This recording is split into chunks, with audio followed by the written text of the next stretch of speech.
behalf of myself, the entire CRA, the City of Pompano Beach, and the entire City of Pompano, it is my absolute pleasure and honor to welcome you to the kickoff of the grand opening weekend at Allied Cultural Arts Center. Please go ahead and give yourselves a round of applause.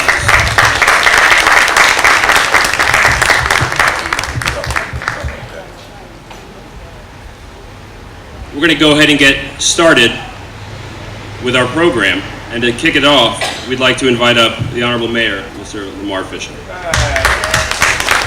afternoon. This is an exciting day for the City of Pompano Beach, I must say. And thank you so much for being part of this incredible grand opening. I would like to introduce, and you're going to hear from a couple of my colleagues, but I'd like to introduce our colleagues at this time. We have our Vice Mayor, Charlotte Burridge, with us today. We have Commissioner Rex Harden with us. We have Commissioner Barry Moss, District 5. And again, I saved him for last because you're going to hear from him momentarily. We have Commissioner Ed Phillips. I believe Commissioner Barry Doxwell is on his way. So again, just want to thank you so much for coming and being part of this incredible ceremony. Whitney Rawls, you're going to hear from as well. But I'd like to recognize those family members from the Ally family. I just had the privilege of meeting some grandson, a great-grandson, a daughter. Some of those remember what the building looked like many years ago and what it looks like today. So we thank you for allowing us to use your family name and to be able to restore this incredible building. God bless you. Okay, Drew, go back to you. Drew left. Okay. At this point, I'm going to have comments from our Commissioner Ed Phillips. Ladies and gentlemen, what a day! What a day! What a day! Yeah. What I need to do, first of all, to do a little nostalgia, and then I'll go into how great the city's vision was and all the things that had to be done to accomplish this. For those of you who remember, there used to be a bar here, a barber shop, and this was the first office in this area that I had when I ran for commissioner against the great Skolnick, Herb Skolnick. Many years ago, it was on this site, and so this site has been an awful lot of things to an awful lot of people in the city of Pompano, and so we're very proud, very, very proud that this has happened. This site also will stand the test of the spirit of inclusion because this site has shown all of the city of Pompano that things like this, culture can come and has always been in the northwest section of the city of Pompano. I need to digress real quick and say this because the mayor has already said it, but let me give kudos to the commissioners of the city of Pompano who stood firm, and it's difficult to say, Mayor, but RMA, who also helped it. All right. And so we're bigger than that. I'm very proud and pleased that these things have happened and that this day has come. I'm also proud and pleased that the seniors in this community who have stood the test and have been the firm foundation for our city gets a chance to see this kind of progress. And I need to say this just for them, who'd ever thunk it? And so, Mayor, to the city manager, to RMA, thank you for all of us having a vision, but thank my community also who stood firm and said, me too. We want some too. Thanks to my community for doing that. Give yourself a hand, please. As the mayor stands on the side of me, he has just indicated that I need to bring up the next person, Mr. Whitney Rawls, who also has been a steward and who has stood the test and the adversities that oftentimes being chairman of a advisory committee of this nature is. Mr. Rawls, will you please come up? Are you guys excited about today? Yeah. Come on, let's try that again. Are you excited about today? Yeah. Listen, we are embarking upon history right here in the beautiful city of Pompano Beach in the Northwest community. I'm glad to say that our Northwest CRA, where are all of our Northwest CRA advisory team members? Can you just raise your hand? Wave your hand, advisory team members. Come on, let's celebrate them. They have stuck it out and done a wonderful job and a hard-pressed job at giving our CRA board, city commission, and RMA a hard time about making this facility great. I think it's going to be an awesome opportunity to bring people together in our community, an awesome opportunity to bring folks to our community and just have a great and wonderful time right here in the heart of Pompano Beach, which is the Northwest District. So I want to celebrate our Commission and CRA Board. I want to celebrate RMA, and I want to celebrate all of you who stood the test of time to help make this happen. I want to recognize also Ms. Armbrist. Is she here today? No? Her sister's here? Reverend Luster, God bless you. We appreciate you and all of your hard work. All of our former advisory board members who put in the hard work, of course, staff to help make this happen. And we're going to have a good time tonight, all right? Y'all have a good night.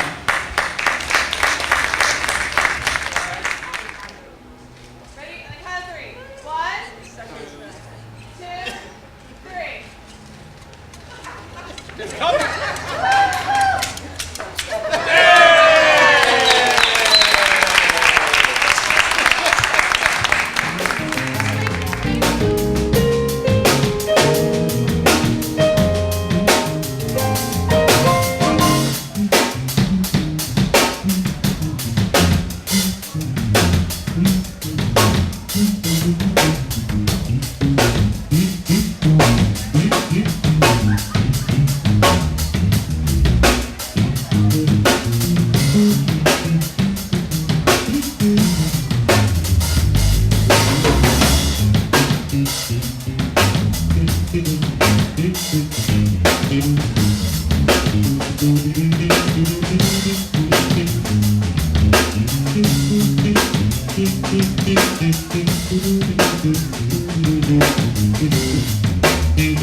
Lies and lust loosen bonds, not sure whether to let love last or let go. They battle, everyone, erasing echoes of unexpected endings. We battle, but what about when the fight is with yourself? Cause I've been battling for the right to just right. You see a 9 to 5, a suit and tie to something, it sounds just right, but it's killing me. Cause when your heart is in your art, splitting the word in two can have you looking in a mirror wondering who he is. It's he who makes me wonder why. I have more art in my heart than anything, yet I look for the potential in the he that I could be. I would be content on that side of the mirror, but I find more promise in the business of the battle. So we fight with ourselves, me fighting against my own sense of purpose. Not sure if all of this sacrifice was really worth it. I fight to define myself, since so much of me is focused on my I finances. fight depression, Some fight fear addiction, of failure, fear of dying. Young, black, and gifted, we fight statistics, suppress the life bill. fights back, I'm taking uppercuts punches, from death, right hooks hit from lying doubt. out. Pain throws a left. There's nothing left, but what do you do? There is no more fight left in you.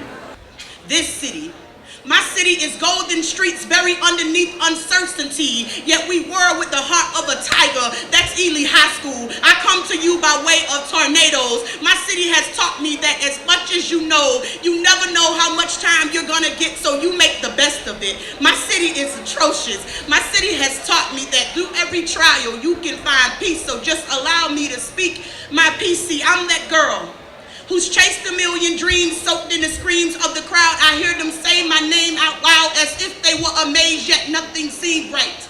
See, this is what happens when you stand behind the mic and speak out loud. It is silence. This is what happens when fed up meets resilience. It is therapy. Yet when I turn the key to my front door, once again, everything is lonely. And what's the point of society share it with. Man, I'm sick of burgundy flower print confidence being my confidant before you good Christian folks go saying God is my comforter. Understand that he realized that he was frail without her and that she needed him. See, God gave Adam everything, yet decided that he still needed to be a them. What does a singer do when their soul is off key? This poem is for 25-hour days. This poem is for 8-day weeks when time does not fly. It moves a little bit slow when it's hard to get by, but we've all been there. When your practice don't add up to the outcome. All that time you put in, it just doesn't coincide with your income. When a writer is just tired, they say we're living in days when we are easily angered, but so slowly inspired when passions flame flickers. I ask you to remember. Can you try and remember why it is you do the things you do? What is the reason you make your sacrifice? I know on my darkest nights, I got a right to reignite. So when life takes its toll, there's no debit, there's no credit to it. I write this life a Nike check and I just do it. So let's really get into it. How I uplift me when I need uplifting. I write these lines when I'm out of alignment. I wish everything I said I meant, but sometimes I gotta admit, I write how it should be rather than how it is. I'm trying to speak a new me into being. Because sometimes you got to talk confidence into yourself. Then I find myself asking myself, am I by myself? I often wonder, is the rest of this world just as messed up as me? I wonder. Are we all unfinished puzzles pretending we found the missing pieces? I wonder, are we all just a bunch of broken glass in beautiful garbage bags? I wonder.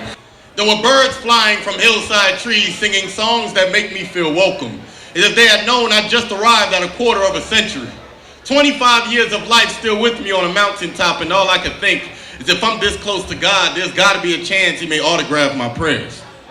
On 2 knees, I start telling God everything I've written.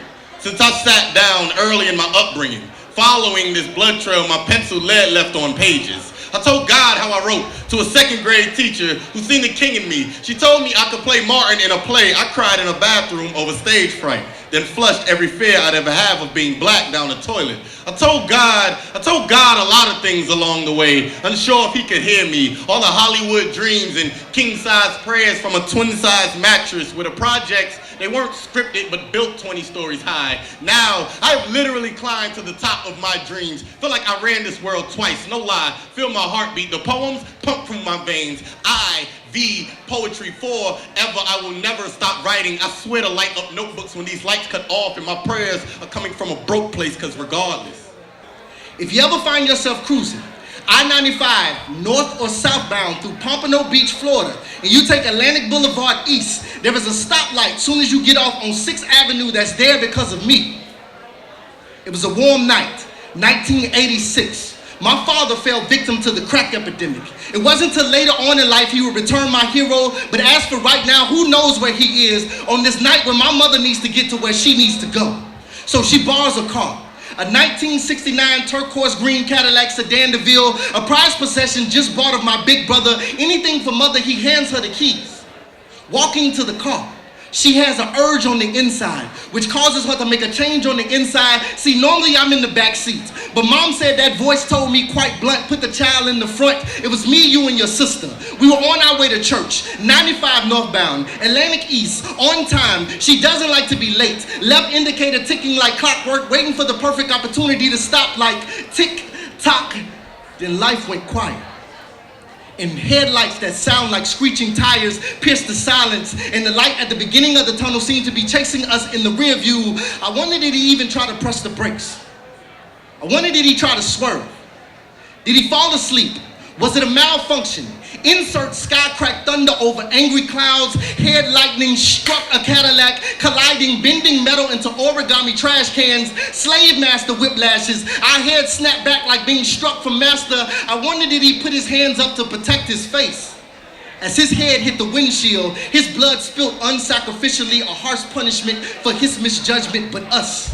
You take one screaming child and one crying daughter and one frantic mother and one mangled Cadillac. We was trapped inside of this 2-door Cadillac, which moments ago was a 4-door Cadillac. The doors were jammed shut. There's a certain ring that's so loud to your ears that it quiets and deafens life and disorients the presence when metal sounds off in the key of artillery shells. Feeling trapped inside of this auto zone with no advanced ways to break out. I can still see pictures and flashbacks, but unable to see the whole picture. But I picture distraught faces. How do you look when your kids are in danger? What do you do when your back's against the wall made of car doors and you're pushing and hoping to open but unable to open, praying that you get your kids to safety? Mama did the only thing she knew how to do. She called on Jesus, the ultimate sacrifice, the ultimate savior who paid the price that you can believe in whoever you want to believe in, but I believe that those prayers changed things and broke every chains because those jam doors opened and she was able to escape to safety and save her kids from dangers caused from this reckless stranger on this warm, innocent night in 1986.